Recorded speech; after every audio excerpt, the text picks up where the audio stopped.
नमस्कार, आप देख रहे हैं टीवी7 भारत और मैं हूं आपके साथ प्रीति सिंह यादव।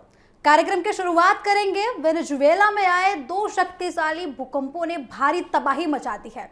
स्थानीय समय के अनुसार शाम करीब 6 बजे से पहले 7.2 तीव्रता का भूकंप आया था, जिसके बाद उसका केंद्र राजधानी कराकस से लगभग 160 किलोमीटर पश्चिम में बताया गया। इसके 1 मिनट से कम के ही समय में 7.5 तीव्रता का भूकंप दोबारा आया, जो और भी ज्यादा शक्तिशाली था। आपको बता दें कि लगातार आए इन झटकों ने लोगों में डर और अफरा तफरी का माहौल पैदा कर दिया है। भूकंप के बाद करीब 2 दर्जन आफ्टर शॉक्स भी दर्ज किए गए, जिससे लोगों में चिंता और ज्यादा बढ़ गई है। शुरुआती रिपोर्ट्स के अनुसार कई इमारतें ढह गई और बड़ी संख्या में लोगों के मलबे में फंसे होने की आशंका जताई जा रही है। भूकंप के समय ज्यादातर लोग अपने घरों, दफ्तरों और अपार्टमेंट में मौजूद थे। जैसे ही धरती हिलना शुरू हुई, लोग अपनी जान बचाने के लिए इमारतों से बाहर भागने लगे। राजधानी कराकस समेत कई शहरों के लोग सड़कों पर निकल आए। लगातार आ रहे झटकों के कारण लोग अपने घरों में वापस जाने से भी डर रहे थे। कई परिवारों ने पूरी रात खुले स्थान और सड़क पर बिताई। आपको बता दें कि स्थानीय लोगों का कहना है कि भूकंप की तीव्रता इतनी ज्यादा थी कि इमारतें बुरी तरीके से हिलने लगी और घरों के अंदर रखा सामान गिरने लगा। कुछ लोगों ने बताया कि उन्हें ऐसा महसूस हो रहा था जैसे जमीन उनके पैरों के नीचे से खिसक रही है। भूकंप के कारण कई मकान, अपार्टमेंट और कई इमारतें क्षतिग्रस्त हुई हैं। कई जगहों पर सड़कें भी फट गई हैं, जिससे यातायात प्रभावित हुआ है। टेलीविजन पर दिखाई गई तस्वीरों में राहत कर्मी मलबे के बीच फंसे लोगों की तलाश करते हुए नजर आ रहे हैं। आपको बता दें कि कई परिवार अपने लापता परिजनों को खोजने के लिए राहत टीमों से मदद मांग रहे हैं। अधिकारियों का कहना है कि नुकसान का सही आकलन अभी तक नहीं हो पाया है, क्योंकि कई प्रभावित क्षेत्रों तक पहुंचना मुश्किल हो रहा है। ऐसे में मृतकों और घायलों की संख्या बढ़ने की आशंका बनी हुई है। वेनेजुएला सरकार ने राहत और बचाव कार्य के लिए सभी एजेंसियों को सक्रिय कर दिया है। Fire brigade, police, civil defence और आपदा प्रबंधन दल लगातार प्रभावित इलाके में काम कर रहे हैं। मलबा हटाकर लोगों को सुरक्षित निकालने की पूरी कोशिश की जा रही है। घायलों को अस्पताल पहुंचाया जा रहा है और प्रभावित लोगों के लिए अस्थायी राहत शिविर भी बनाए जा रहे हैं। सरकार ने लोगों से सतर्क रहने और आधिकारिक सूचनाओं पर ही भरोसा करने की अपील की है। आपको बता दें कि भूकंप से हुई भारी तबाही के बाद अंतरिम राष्ट्रपति डेल्सी रोड्रिग्स ने देश में आपातकाल लागू करने की घोषणा की है। उन्होंने मृतकों के परिवारों के प्रति संवेदना व्यक्त करते हुए कहा कि सरकार प्रभावित लोगों की हर संभव मदद करेगी। राहत सामग्री, चिकित्सा सहायता और जरूरी सेवाएं तेजी से प्रभावित क्षेत्रों तक पहुंचाई जा रही हैं। यह भूकंप वेनेजुएला के हाल ही के वर्षों की सबसे बड़ी प्राकृतिक आपदाओं में से एक माना जा रहा है। पूरा देश इस मुश्किल समय से गुजर रहा है और हजारों लोग अपने प्रियजनों की सुरक्षा और राहत कार्यों की सफलता की उम्मीद में लगे हुए हैं। आपको बता दें कि यह भूकंप बहुत तीव्रता भरा रहा और जिसमें कई लोगों की जाने की खबर सामने आई है।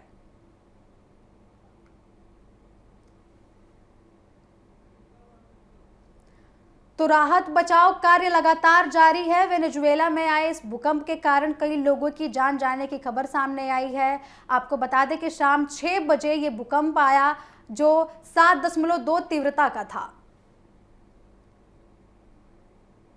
वहीं बढ़ेंगे अगली खबर की ओर। अयोध्या के राम मंदिर को निशाना बनाने की कथित साजिश के मामले में जांच एजेंसियों को बड़ी सफलता मिली है। राष्ट्रीय जांच एजेंसी एनआईए और आतंकवादी निरोधक दस्ता एटीएस ने कर्नाटक के एक जिले से 20 वर्षीय युवक सुहेल को गिरफ्तार किया है। जांच एजेंसियों का दावा है कि आरोपी राम मंदिर पर हमले की योजना से जुड़े गतिविधियों में शामिल था। सुहेल मूल रूप से उत्तर प्रदेश के सहारनपुर जिले के गंगोह थाना क्षेत्र के लखनौती गांव का रहने वाला है। आपको बता दें कि वह कर्नाटक में रहकर पेंटर का काम करता था। उसकी गिरफ्तारी के बाद सुरक्षा एजेंसियां मामले की गहराई से जांच कर रही हैं। रिपोर्ट्स के अनुसार सुहेल पिछले 15 दिनों से जो है कर्नाटक में 15 दिनों में जो है कर्नाटक में गिरफ्तार किया गया और ये तीसरा संदिग्ध बताया जा रहा है जो आतंकी संदिग्ध के रूप में गिरफ्तारी इसकी हुई है। इससे पहले 4 जून को 2 अन्य युवकों की भी गिरफ्तारी की गई थी जिन्हें आतंकवादी गतिविधियों के संदेह में गिरफ्तार किया गया था। आपको बता दें कि इनमें 22 वर्षीय जामिर खान और 24 वर्षीय अल्लाह बख्श को पकड़ा गया था जिन्हें जो है आतंकवादी संदिग्ध गतिविधियों के कारण गिरफ्तार किया गया था। पुलिस का कहना है कि इन गिरफ्तारियों के दौरान मिली जानकारी और सुरागों के आधार पर सुहेल तक पहुंचा गया था। हालांकि राज्य सरकार की ओर से कहा गया है कि अभी तक इन मामलों के जो है बीच सीधे संबंध की पुष्टि नहीं हुई है और जांच लगातार जारी है। पुलिस अधिकारियों के अनुसार शुरुआती जांच में पता चला है कि सुहेल सोशल मीडिया के जरिए पाकिस्तान में मौजूद कुछ संदिग्ध लोगों और कथित आतंकवादी संगठनों के संपर्क में था। जांच एजेंसियों का यह भी दावा है कि उसके मोबाइल फोन से पाकिस्तान के जो है कंट्री कोड वाले कुछ नंबर भी मिले हैं। इसके अलावा कुछ संदिग्ध व्हाट्सएप ग्रुप, ऑडियो क्लिप और अन्य डिजिटल सामग्री भी उसके पास से बरामद हुई है। अधिकारियों का यह भी कहना है कि इन सामग्रियों की फोरेंसिक जांच की जा रही है ताकि सच्चाई जो है सामने आ सके, सच्चाई का पता लगाया जा सके। जांच में यह भी सामने आया है कि सुहेल के मोबाइल में हथियारों के साथ उसकी कुछ तस्वीरें भी मिली हैं जो और भी ज्यादा शक पैदा कर रही हैं।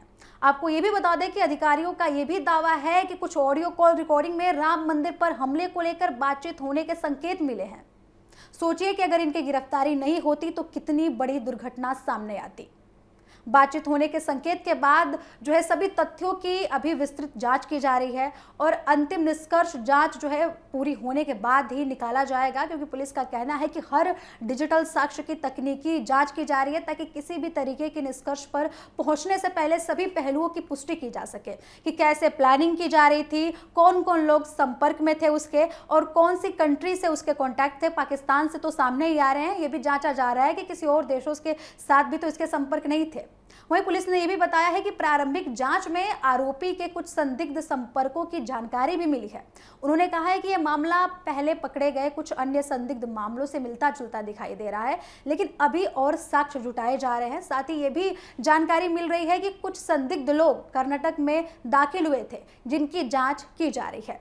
यानी कि जिन लोगों की गिरफ्तारी हुई है इनके अलावा भी अभी कुछ लोग हैं जो गिरफ्तार नहीं हुए हैं, जिनकी गिरफ्तारी जांच के बाद होने की संभावनाएं हैं। इस मामले की जानकारी उत्तर प्रदेश पुलिस को भी भेज दी गई है। सुरक्षा एजेंसियां आरोपी के पुराने रिकॉर्ड, उसके संपर्कों और गतिविधियों की जांच कर रही हैं।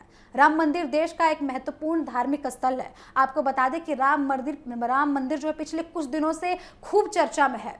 चाहे वो चंदा चोरी हो, चढ़ावा चोरी हो, हर मामले को लेकर राम मंदिर जो है खूब चर्चा में है। और अब ये खबर जो है सामने निकल कर आ रही है कि वहां पर आतंकवादी हमले की साजिश रची जा रही थी, इसलिए किसी भी संभावित खतरे को गंभीरता से लिया जा रहा है।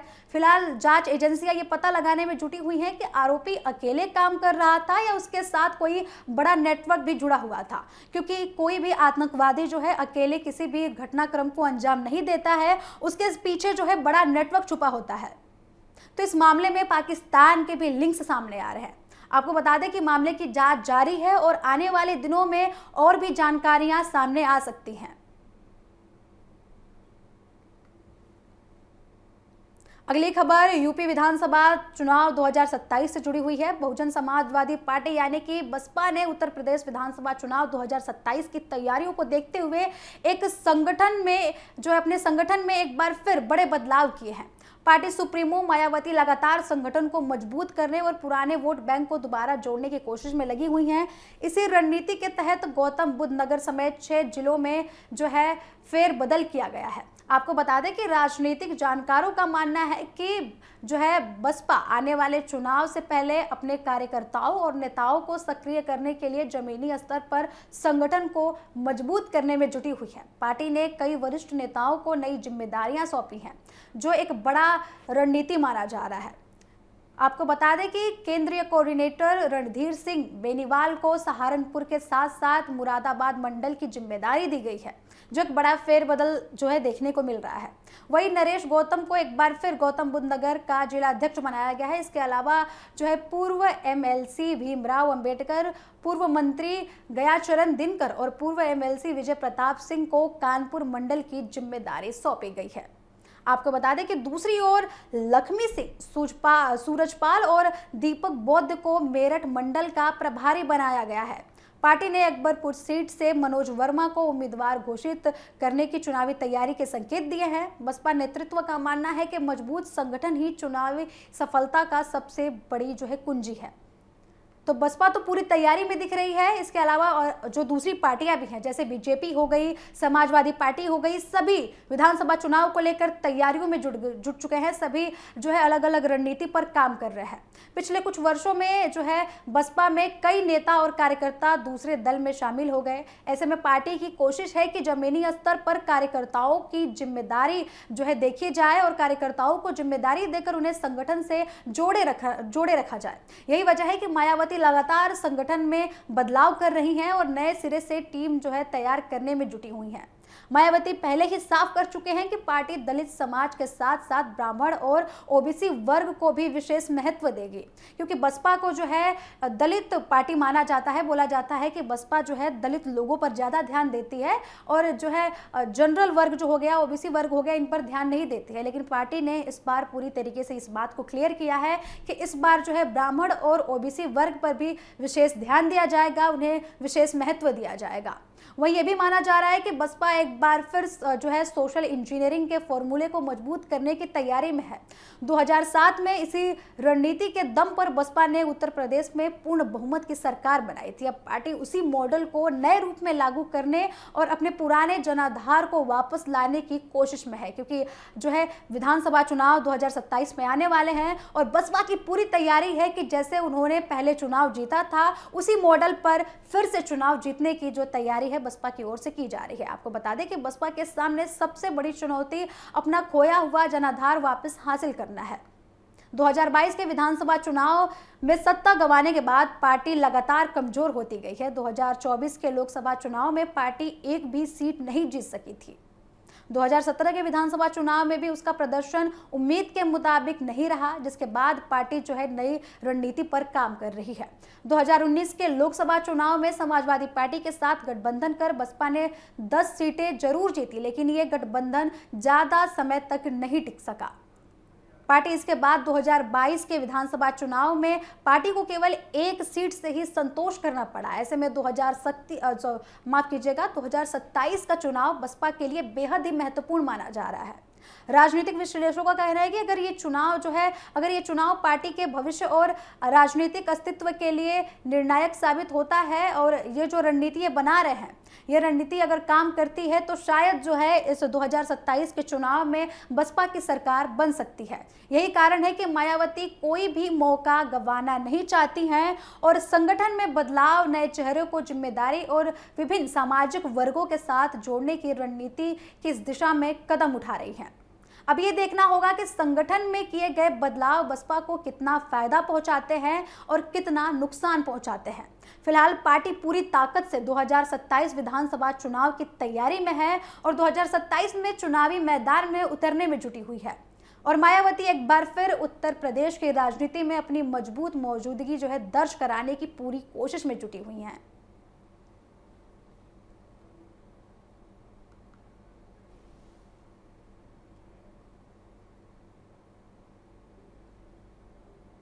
तो आपको बता दें कि ब्राह्मण और ओबीसी वर्ग को भी रिझाने की पूरी कोशिश की जा रही है। खोया हुआ जनाधार वापस पाने की तैयारी में बसपा पूरी तरीके से जुटी हुई है। मिशन 2027 के लिए बसपा जो है बड़े कदम उठा रही है। पार्टी के अंदर कई बदलाव किए जा रहे हैं।